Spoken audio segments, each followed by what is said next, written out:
इतिहास के उस कालखंड में जब देवताओं की शक्ति क्षीण होने लगी थी, तब ब्रह्मांड के पालक भगवान विष्णु ने अमरता के अमृत को प्राप्त करने का मार्ग दिखाया।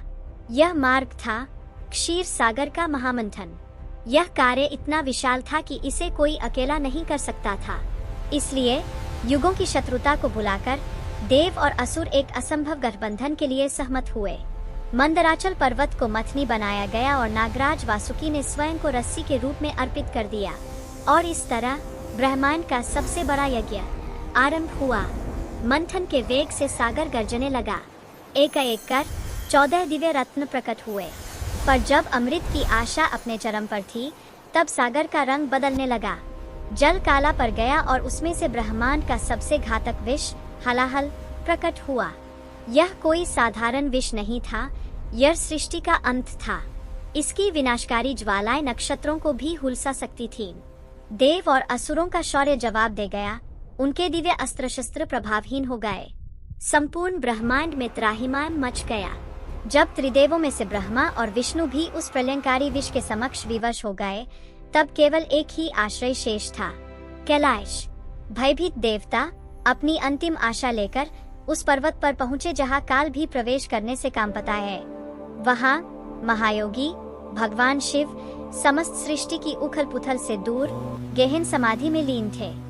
देवताओं ने उस वैरागी के चरणों में अपनी प्रार्थना रखी, क्योंकि वे जानते थे कि जो जन्म और मृत्यु से परे है, केवल वही इस महाविनाश को रोक सकता है।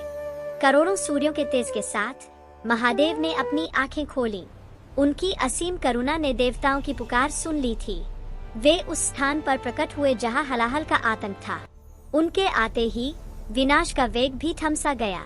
बिना किसी भय के उन्होंने उस महाविष को, जो पूरे ब्रह्मांड की नकारात्मकता का सार था, अपनी अंजुलि में धारण कर लिया। यह केवल विष नहीं, बल्कि सृष्टि की समस्त पीड़ा थी, जिसे महादेव अपने भीतर समाने जा रहे थे। उन्होंने उस हलाहल को पी लिया। उनके इस त्याग से एक दिव्य ऊर्जा की लहर उठी, जिसने ब्रह्मांड को शुद्ध कर दिया। जैसे ही विष उनके कंठ से नीचे उतरने लगा, आदिशक्ति माता पार्वती ने अपनी योग शक्ति से उस विष को उनके गले में ही स्थापित कर दिया। उसे उनके शरीर में फैलने से रोक दिया।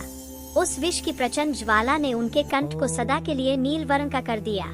उस दिन त्याग और करुणा की इस सबसे बड़ी मिसाल के बाद महादेव अपनी सृष्टि के लिए नीलकंठ कहलाए। वो देव जिसने ब्रह्मांड को जीवन देने के लिए स्वयं मृत्यु को अपने कंठ का आभूषण बना लिया। हर हर महादेव।